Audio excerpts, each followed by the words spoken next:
మీకు అంత good will Giribabu గారికి ఇండస్ట్రీలో బ్రహ్మాండమైన గుడ్ విల్ సూపర్ హిట్లు తీశారు. ప్రతి బ్యానరు ఫ్లాప్స్ తీసాయి. ప్రతి బ్యానరు డబ్బులకి ఇబ్బందులు పడ్డాయి ఇండస్ట్రీలో. ఫ్లాప్ తీయని బ్యానర్ ఏముంది ఆఫ్ కోర్స్ కదా. బట్ మీకున్న గుడ్ విల్ తో ఈ పెద్ద హీరోలు ఆ రోజున కృష్ణ గారు కానీ, సోహన్ బాబు గారు కానీ, ఆ రోజున్న హీరోలు కృష్ణరాజు గారు కానీ, వాళ్ళని ఎవరితోని సినిమా చేద్దాము మళ్ళీ కోలుకోవడానికన్నా ప్రయత్నం జరగలేదండి. ఆ తత్వం లేదు నాన్నగారికి. అసలు పెద్ద హీరోల దగ్గరికి వెళ్ళి ఎవరు చేయరండి, నాన్నగారు అడిగితే చేస్తారు. అదే అడుగుతున్నాను. డెఫినెట్ చేస్తారు. అసలు అడిగేవారు కాదు నాన్నగారు. అడగలేదు. ఎవరిని అడగలేదు. మరి ఎలా కోలుకుందాం అనుకున్నారు? అంతే. అంటే ఫుడ్ లేకుండా అయితే ఏం లేదు. నాన్నగారు సంపాదించి 20 సంవత్సరాలు కష్టపడి సంపాదించింది పోయింది. అదే సరే, నెక్స్ట్ మేమేం చేయాలనేది మాకు అర్థం కాని పరిస్థితి. పిల్లలుగా మీకు అర్థం కాని పరిస్థితి. అంటే నాన్నగారు ఏంటంటే టోటల్గా చెప్తుండారు అనమాట. ఏదైనా చిన్నది ఏదైనా ప్లాన్ చేద్దాం, చిన్న సినిమా ఏదైనా ప్లాన్ చేద్దాం, కొంచెం ఆగండి, కొంచెం తట్టుకొని మనం మళ్ళీ ప్రొడ్యూస్ చేద్దాం. ఇలా హోప్ ఉంటుంది కదా ఎవరికైనా సరే. సో ఆ హోప్లో ఉంటున్న టైంలోనే నాకు మన వంశీ గారు, పెద్ద వంశీ గారు, ఆయన అంటే చాలా ఇష్టం నాకు. బాపు గారు, రమణ గారు, సరే ఆయన అంటే వాళ్ళంతే ఎవరికి ఇష్టం ఉండదు, డెఫినెట్గా ఉంటుంది. నా అదృష్టం ఏంటంటే ఆయన మంచి ఫ్రెండ్ అయ్యారు అండి ఆ టైంలో, వంశీ గారు. ఆ టైంలో ఆయనతో పాటు సరదాగా తిరుగుతుండేవాడు అనమాట. ఆయన ఆర్ట్ అన్నా, ఆయన థాట్స్ అన్నా నాకు చాలా ఇష్టం. బాపు రమణ గారి దగ్గర కూడా తీసుకెళ్లారు వంశీ గారు ఒకసారి. నా అదృష్టం కొద్దీ మహానుభావులతో ఇద్దరితోటి 1 గంటన్నర 2 గంటలు స్పెండ్ చేయడం కూడా జరిగింది నాకు. మెడ్రాస్లో ఉండేటప్పుడు, బెస్తనగర్లో ఉండేటప్పుడు. సో అట్లా తిరుగుతున్న టైంలో నువ్వు టీవీ సిరీస్ అయినా చేయొచ్చు కదా అనేవారు. దానికి ముందు ఆది గురువు ఎవరంటే దివంగతులు, కీర్తిశేషులు, మా గురువు గారు, ఛానల్ ద్వారా చెప్పుకుంటున్నాను అనమాట, సత్యారెడ్డి గారు, డైరెక్టర్, ప్రొడ్యూసర్. ఆయన మెయిన్ అండి. నేను నటుడవడానికి మెయిన్ కారణం ఆయన సత్యారెడ్డి గారు. మామూలుగానే ఊరికి సరదాగా అంటుండేవాళ్ళం. 1990లో మా సినిమా చేసేటప్పుడే నేను డబ్బింగ్ సినిమాలు స్టార్ట్ చేస్తుండేవాడిని. నా డబ్బింగ్ సినిమా కూడా ఆయన కొన్నారు. ఆ టైంలో వాళ్ళ ఇంటికి వెళ్తుండేవాడిని, సరదాగా కూర్చుంటుండేవాడిని. సోకాల్డ్ ఇప్పుడు మన ఆర్టిస్ట్ జాకీ ఉన్నాడు కదా, సినిమాలు కూడా ఎక్కువ సినిమాలు చేస్తూనే ఉన్నాడు. టీవీ సీరియల్లో బాగా ఫేమస్. మన హరిత హస్బెండ్ జాకీ, నేను, శ్రీమాన్ అని మన ప్రకాష్ రెడ్డి గారి ప్రొడ్యూసర్, ప్రకాష్ రెడ్డి గారి కొడుకు, కేఎస్ రెడ్డి తమ్ముడు కొడుకు అనమాట. అవును. ఆయన ఆకురాడు. తర్వాత నర్రా శ్రీనివాస్ అని రెగ్యులర్ సినిమాలు చేస్తున్నాడు కదా, నర్రా శ్రీనివాస్. ఇప్పుడు బిజీ ఆర్టిస్ట్. మన పవన్ కళ్యాణ్ గారి సినిమాలు చాలా సినిమాలు చేశాడు, చంద్రబాబు గారి సినిమాలు చాలా సినిమాలు చేశాడు. అందరూ తెలుసు ఆయన. అతను ఫ్యూజీ నాగరాజ్ అనే ఒక హీరో. అతను కొసరాజు రాజేంద్ర అని చనిపోయాడు. ఆయన ప్రొడ్యూసర్. యాక్చువల్గా సామ్రాజ్యం అనే ఒక సినిమా చేశాడు అప్పట్లో, మమ్మూటి హీరో. మేమందరం హీరోస్, 2 కొత్త హీరోయిన్స్, 6 హీరోస్, 2 కొత్త. నేను చేయనన్నా, నాకు ఇంట్రెస్ట్ లేదు, బలేవాడు అన్నా. అసలు నాకు ఇంట్రెస్టే లేదు, నాకెందుకు వచ్చింది అని. చాలా దూరం ఉన్నా నేను ఆర్టిస్ట్, దీనికి నా ఊహల్లో కూడా లేదని చెప్పా. లేదు రోయ్, నువ్వు డెఫినెట్గా చేయాలి, నీలో ఆర్టిస్ట్ ఉన్నాడు అన్నాడు. ఏమో తెలియదండి, అసలు నేను పట్టించుకుని కూడా లేదు. ఒకరోజు ఆంధ్రజ్యోతి పేపర్లో సగం ఆ పేజ్ అడ్వర్టైజ్మెంట్ వచ్చి పొద్దున్న నిద్రలేపి ఇలా చూపించాడు వాడు మేనేజరు. దానిలో తలకాయ నాది ఉంది. నాకు ఎదిరిపోయాను. ఇలా చూసి ఏంటయ్యా ఇది అన్నాడు. అన్న తీసుకొని రమ్మంటాడు. నేను ఏంటయ్యా తీసుకొచ్చేది, నాకు ఇంట్రెస్ట్ లేదని చెప్పాను, ఎందుకే సార్ ఇలా నన్ను రాకుండా అన్నాను. నాకు తెలియదు, బండి పంపించారు రమ్మంటున్నారు అని చెప్పి వెళ్ళాను. అన్న ఏంటన్నా ఇది, ఏం లేరా, నువ్వు చేస్తావు, ఇలా ఆర్టిస్ట్ ఉన్నాడు, నువ్వు చెయ్యాలి అంతే, నా కోసం చేయరా అని. అసలు అట్లా ఉండేది అనమాట. ఆయన నాకు షాక్ అయ్యాను. నేను అసలు ఎందుకు ఇట్లా అనుకుంటున్నాడు ఈయన నా గురించి అని. నేను ప్రొడక్షన్ చూసేవాడు కదా, నేను చేయనంటే చేయను అనేవాడిని. సినిమా షూటింగ్ హైదరాబాద్ రా, ఓ పని చేయరా, నాకు కొంచెం ప్రొడక్షన్ చూసి పెట్టరా అన్నాడు. ప్రొడక్షన్ చూసి కావాలంటే చూసి పెడతాను, యాక్టింగ్ మాత్రం చేయను అన్నాను. ఉమ్. సరే ఓకే అని అన్నాడు. హైదరాబాద్ వచ్చే ముందు మధ్య మధ్యలో పిలుస్తాను రా, అలా వచ్చి ఒక సీన్ యాక్ట్ చేసి వెళ్ళాడు వాడు. అన్న వదలవా నన్ను అనేవాడిని. వదలు బొమ్మలు ఈ ఆ, టైప్లో. అరే అరే చేయరా ఉమ్. ఆయనకి ఏం అవసరం అండి నన్ను అలా ఏం చేయడం. అవసరం? నిజంగా అలా అనిపించింది. ఏం అవసరం ఈయనకి నన్ను అంత బతిమలాడాల్సిన అవసరం ఏంటి? సరే నన్ను చేస్తాను అన్న. ఓకే అన్నాను. ఉమ్. నాకు తెలియదండి, ఎలా చేశాను కూడా తెలియదు, నాకు గుర్తులేదు నాకు. ఉమ్. మధ్య మధ్యలో పిలిచేవాళ్ళు, ఆ ప్రొడక్షన్ చూసుకుంటున్నప్పుడు మేకప్ వేసేవాళ్ళు, డ్రెస్ వేసుకునేవాడిని, వెళ్ళేవాడిని, చెప్పమని డైలాగ్ చెప్పేసేవాడిని, వచ్చేసేవాడిని. ఇన్వాల్వ్మెంట్ లేదు. లేదు, ఉమ్. తెలియదు నాకు. ఉమ్. తీరా ఫస్ట్ క్యాప్ వచ్చిన తర్వాత చూస్తే నేను చేసిన దానికి కూడా బాగా నవ్వారంట థియేటర్లో జనాలు. ఓకే. తర్వాత ప్రివ్యూ వేసిన తర్వాత మా నాన్నగారు, సత్యనారాయణ గారు, అందరు ఫ్రెండ్స్ కదా, గుమ్మడి గారు, సత్యనారాయణ గారు, గుమ్మడి గారు, అవును. మురళీమోహన్ గారు, ఉమ్. వీళ్ళందరూ మావాడు యాక్ట్ చేశాడే చూడండి అని చెప్పి, నాన్నగారు కూడా పెద్ద నమ్మకం లేదు నా మీద. వెళ్ళి ప్రొజెక్షన్ చూస్తే పర్లేదయ్యా, బాగా చేశాడయ్యా, నవ్వుతున్నారు జనాలు బాగానే అని చెప్పని వీళ్ళు కూడా పెద్దవాళ్ళందరూ కూడా నువ్వు ట్రై చేయొచ్చాయా, సినిమా ఆడితే వేషాలు వస్తే చెయ్యి అన్నారు గుమ్మడి గారు, మురళీమోహన్ గారు, అలాగే ప్రభాకర్ రెడ్డి గారు, సత్యనారాయణ గారు, వీళ్ళందరూ. సరే ఏది చెప్తున్నారులే వీళ్ళు అనుకునేవాడిని అప్పట్లో. సో అట్లా నా ఎంట్రీ. ఆ తర్వాత ఆ సినిమా పెద్ద ఆడలేదు అనుకోండి. తర్వాత నేరం అనే సినిమా వచ్చింది, ఆయన చేశారు, సత్యారెడ్డి గారు, దానిలో క్యారెక్టర్ చేశారు, అది కూడా పెద్ద ఆడలేదు.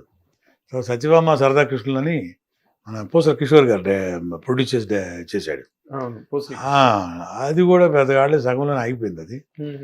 ఇంకా అనవసరం లేదనుకున్నాను అనమాట, ఏదో రన్నింగ్ లైఫ్ మనకి వచ్చి రావట్లేదు రావట్లేదు సినిమా అని. అప్పుడు మన వంశీ గారు పిలిచారు.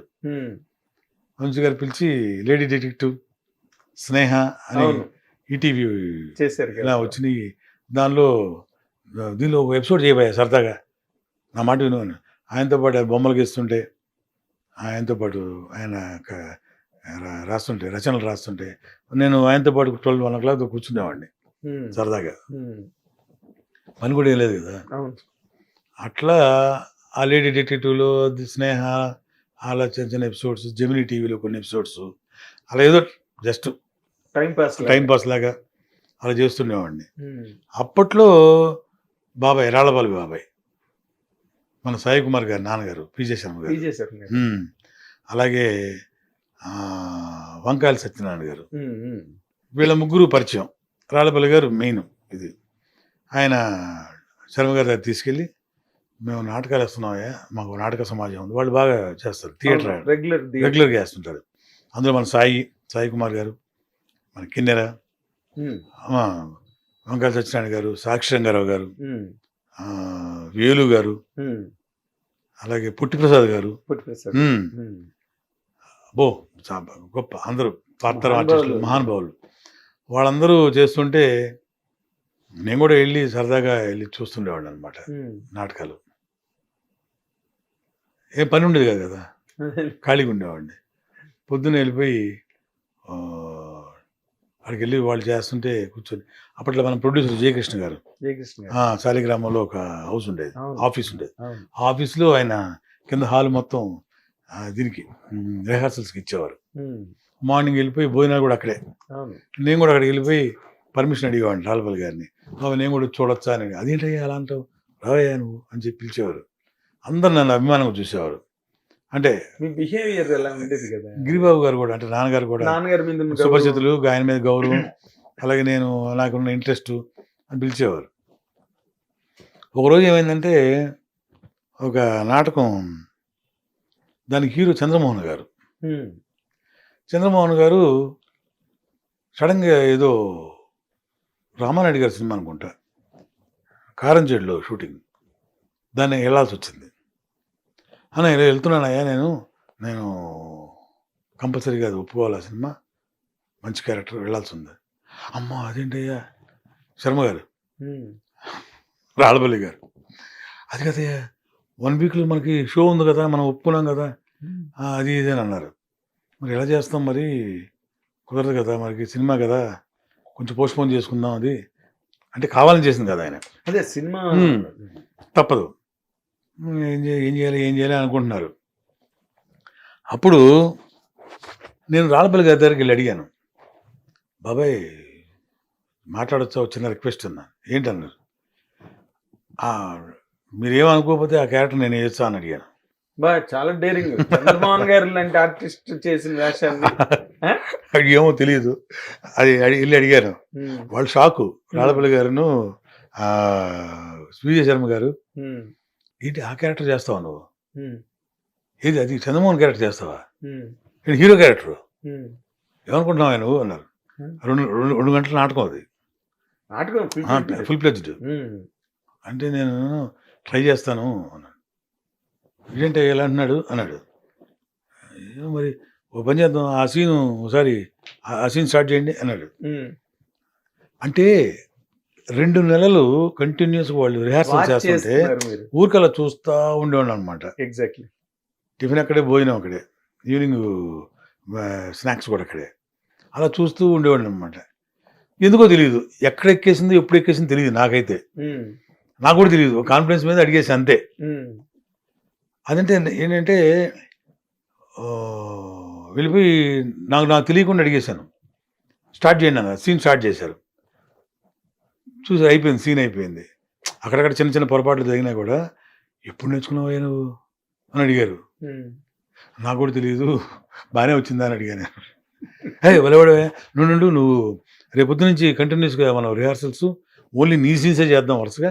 7వ తారీఖు అది వారం రోజుల తర్వాత ఆ క్యారెక్టర్ చంద్రమోహన్ క్యారెక్టర్ వేసి ఈసారికి దీంతో స్టార్ట్ చేద్దాం నీతో అని చెప్పి నాతో స్టార్ట్ చేయించారు. ఓకే. ఆ నాటకం ఫస్ట్ టైం ఫుల్ ప్లెడ్జ్డ్గా హీరోగా చేశాను అనమాట. అయితే థియేటర్ ప్రవేశం కూడా ఉంది మీకు? అంటే నాకు మా ఊర్లో రావినూతల అనే గ్రామం మాది. రావినూతల. నా ఏజ్ 9వ సంవత్సరంలోనే మా గురుతుల్యులు దామ సుబ్బారావు మాస్టర్ గారు అని ఆయన, కారుసాల వెంకటేశ్వర గారని ఆయన, కృపారావు మాస్టర్ గారు అని ఆయన, వీళ్ళందరి సారథ్యంలో మేము శ్రీకృష్ణ తులాభారం అనే నాటకం, ఫుల్ ప్లెడ్జ్డ్ నాటకం, 3 గంటల నాటకం వేసాం. అసలు అప్పుడు ఏం తెలియదు. వసంతకుడి క్యారెక్టర్ చేశాను నేను, శ్రీకృష్ణుడు చెలికాడిగా. అంటే అప్పుడు నాకు అసలు ఏమి యాక్టింగ్ ఎక్కమంటే ఎక్కేసేవాళ్ళం, స్టేజ్ చెప్పమంటే చెప్పేవాళ్ళం, పాడమంటే పాడేవాళ్ళం, దిగమంటే దిగేసేవాళ్ళం. ఆ రోజులు ఏముంది, 2 రూపాయల దండలు, 5 రూపాయల దండలు మెడలో వేసేవాళ్ళు. అప్పట్లో భలే రోజులు అవి. తెలియదు కూడా తెలియదు, భయం అనేది లేదు, సరదా అంతే. ఏం అంటే వాళ్ళు చేయమన్నారు చేస్తున్నాం అంతే. దానిలో ఉన్న తెలియదు, వాళ్ళు ఇచ్చిన అప్లాస్ కూడా మనకి రిసీవ్ చేసుకోవడం కూడా తెలియదు. పొగడుతున్న రిసీవ్ చేసుకునే వయసు కూడా కాదు అది, అలాంటి వయసు. అట్లా చేసాం. ఆ తర్వాత మళ్ళీ టచ్ లేదనుకోండి. అక్కడి నుంచి చెన్నైకి వచ్చేసాము, చెన్నైలో చదువు అక్కడే పడింది మీ రావినూతల గ్రామంలోనే. అంటే అలాగా ఒక విధంగా చెప్పాలంటే ఈ స్ట్రగుల్ ఫర్ ఎగ్జిస్టెన్స్లో ఈ నాటకాలు, ఫస్ట్ నాటకం వేసిన ముందు రాళ్ళపల్లి బాబాయ్ కలిసిన తర్వాత, వెంకట సత్యనారాయణ గారు, పిజే శర్మ గారు కలిసిన తర్వాత, సాయి కుమార్ కూడా నన్ను బాగా ఎంకరేజ్ చేసేవాడు. ఓకే. మన సాయి, ఓకే, వాళ్ళ అబ్బాయి కదా, చాలా గ్రేట్. రఘు బాగా చేస్తున్నావా, నువ్వు కాన్సన్ట్రేట్ చేయనేవారు సాయి అనేవాడు. అట్లా అది స్టార్ట్ అయింది. ఈ రేడియో ప్రోగ్రామ్ కూడా చేశాను నేను. ఓకే. ఏది వదిలిపెట్టలేదు.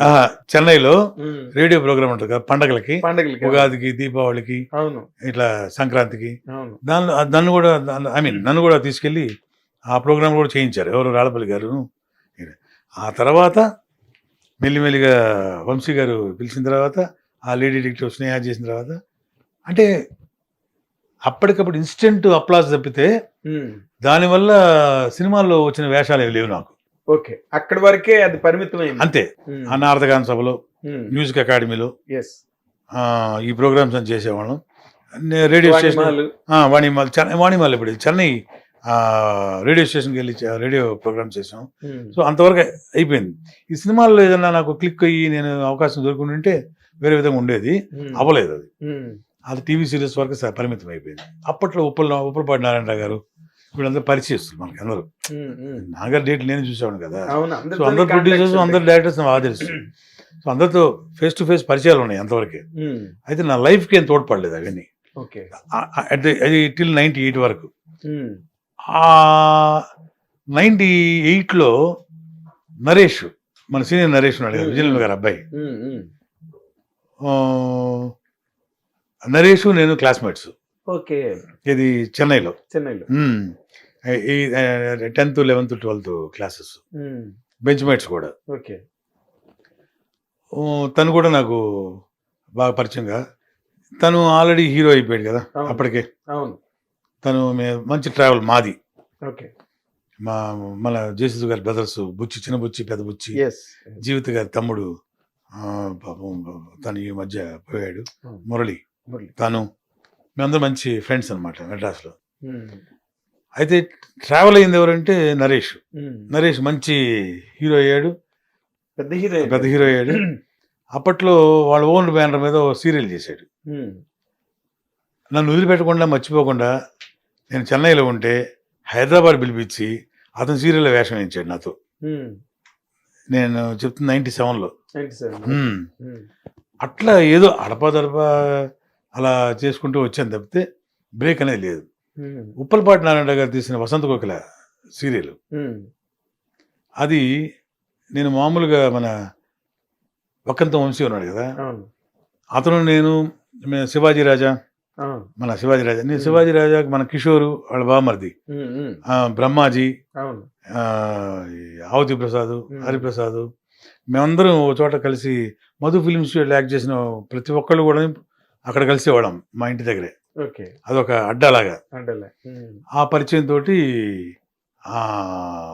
వక్కంత వంశీ కూడా పరిచయం అయ్యాడు. మేమందరం స్నూకర్స్ ఆడుకునేవాళ్ళం. ఇట్లా పలానా నేను ఒక సీరియల్ చేయడానికి రామచంద్రపురం వెళ్తున్నా అని చెప్పాడు వంశీ. ఎవరు డైరెక్టర్ అని అడిగాను, మామూలుగా అడిగాను. అంటే ఉప్పలపాటి నారాయణ గారు అని చెప్పాడు. ఓ అవునా, ఆయన బాగా పరిచయం నాకు.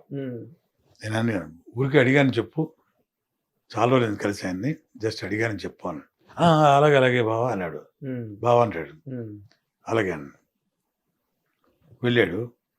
మేము ఆఫ్టర్ 4 days 5 days నాకు ఫోన్ కాల్ వచ్చింది. నేను చెన్నైలో ఉన్నాను అనమాట ఆ రోజు. ఎందుకో ఫోన్ కాల్ చేశాడు. ఏంటన్నా, నువ్వు అర్జెంటుగా బట్టలు సర్దేసుకొని నువ్వు రామచంద్రపురం వచ్చేసి నైట్ బయలుదేరి అన్నాడు. ఎందుకు అన్నాను. ఉప్పలపాటి నారాయణ గారు చెప్పాను, జస్ట్ నువ్వు అడిగావా నేను. అయితే ఏంటండి, ఒక క్యారెక్టర్ ఉందన్న దీనిలో. అంటే నేను క్యారెక్టర్ అడిగాను చెప్పమన్నావా అన్నాను. అంటే అంటే మీరు ఇక్కడికి ఒక విషయం చెప్పాలి, ఏమనుకోవద్దు, ఛానల్లో ఊరికే సరదా చెప్పాలి. చెప్పండి. ఎప్పుడు నేను నాన్నగారు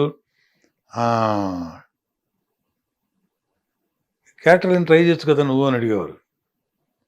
నాన్నగారు అడిగేవారు, ఏదైనా ట్రై చేయరా ఏదైనా క్యారెక్టర్స్ అని అడిగేవారు. అంటే మా మదర్ అడిగేవారు అనమాట, వాడిని ట్రై చేయమంటే ఎందుకు, నువ్వు చెప్పొచ్చు కదా అనేది. అందరూ తెలుసు కదా, మీరు చెప్పొచ్చు కదా. నేను చెప్తే గిరిబాబు గారు అబ్బాయి అని చెప్పి ఒక సినిమా ఇస్తారే, రెండో సినిమా ఎవరు, వాడంతా వాడు ప్రూవ్ చేసుకుంటే రెగ్యులర్ అయిపోతాడు. నాకెవరు చెప్పారు అని అడిగారంట మా మదర్ని. అట్లా నాన్నగారు మరీ నీతిమంతుడు అట్లా నాన్నగారు అంటే కరెక్ట్ కదా అనిపించింది నాన్నగారు చెప్పింది. సరే అట్లా ఆ టైంలో వీడు ఫోన్ చేసి, మన వక్కంత వంశీ ఫోన్ చేసి రమ్మన్నాడు అర్జెంట్గా.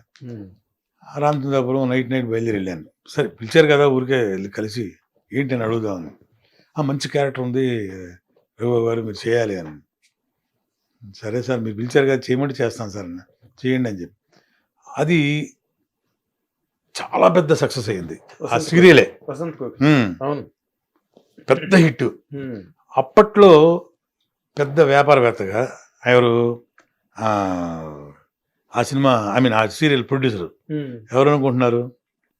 తెలియదు. సజ్జల రామకృష్ణారెడ్డి గారు. ఇది మన వైఎస్ఆర్సీపీ. ఆయన అప్పటికి వ్యాపారవేత్త. వారు చేసిన సీరియల్ వసంత కోకిల.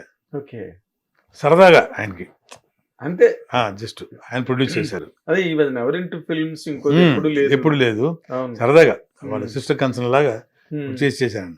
నాకే ఆశ్చర్యం వేసింది తర్వాత, ఏంటి సార్ మీరా, అప్పటి వసంత కోకిల ప్రొడ్యూసర్ మీరా ఇది, మీరు రాజకీయం, అదేంటి సార్ చాలా స్టన్నింగ్గా ఉంది నాకు అనేవాడిని. నవ్వారు ఊరుకోండి. అట్లా ఆ సీరియల్లో నాకు కృష్ణ భగవాన్కి, రాజీవ్ కనకాలకి, శ్రీనివాసరెడ్డికి నలుగురు మంచి బ్రేక్ వచ్చింది. ఓకే. చాలా పెద్ద బ్రేక్ సీరియల్. అవును, వసంత్ కోకి చాలా సెలబ్రేటెడ్ సీరియల్ అది, చాలా పెద్ద హిట్ అనమాట. అందులో కృష్ణ భగవాన్ మెయిన్ క్యారెక్టర్స్. కృష్ణ భగవాన్ అయితే నంది అవార్డు కూడా వచ్చింది. ఓకే. మా 2 క్యారెక్టర్స్ బాగా ట్రావెల్ అయినాయి. Almost 1000 episodes. అబ్బా, 3 సంవత్సరాలు చేసాం అది. ఇప్పుడు అనుకుంటే అది నేనే చేశాను అనిపిస్తుంది కదా మరి. అట్లా 2000 ఇయర్ వరకు 2001 వరకు ఆ సీరియల్ చేయడం జరిగింది. హిట్ టీవీ యాప్, ఇందులో short news, live news, entertainment shows, movies, digital magazines తో పాటు మీ జిల్లా వార్తలను కూడా ఫ్రీగా చూడొచ్చు. ఇంకెందుకు ఆలస్యం, వెంటనే హిట్ టీవీ యాప్ ని డౌన్లోడ్ చేసుకుని ఫ్రీగా ఎంటర్టైన్మెంట్ పొందండి. Hit TV app. Hit TV app. Please download Hit TV app. Hit TV యాప్ని ఫ్రీగా డౌన్లోడ్ చేసుకొని ఎంజాయ్ చేయండి. మీకు నచ్చిన ఎంటర్టైన్మెంట్ కోసం హిట్ టీవీ యాప్ ని ఫ్రీగా డౌన్లోడ్ చేసుకుని ఎంజాయ్ చేయండి. హిట్ టీవీ యాప్ ని డౌన్లోడ్ చేసుకుని ఆస్వాదించండి, ఆశీర్వదించండి. ఇంతమంది సెలబ్రిటీలు హిట్ టీవీ యాప్ ని డౌన్లోడ్ చేసుకోండి అని చెప్తున్నారంటే ఎంత మంచి యాప్ ఆలోచించండి. అమెరికా అమెరికా అమెరికా అమెరికాలో చదవాలనుకునే వాళ్ళకి విశ్వసనీయమైన పేరు మన శౌర్య కన్సల్టెన్సీ. UK లో 1 year masters. UK లో 1 year masters. 2 years work permit up to 5 years visa. Contact Saurya Consultancy. Contact 89851 89851.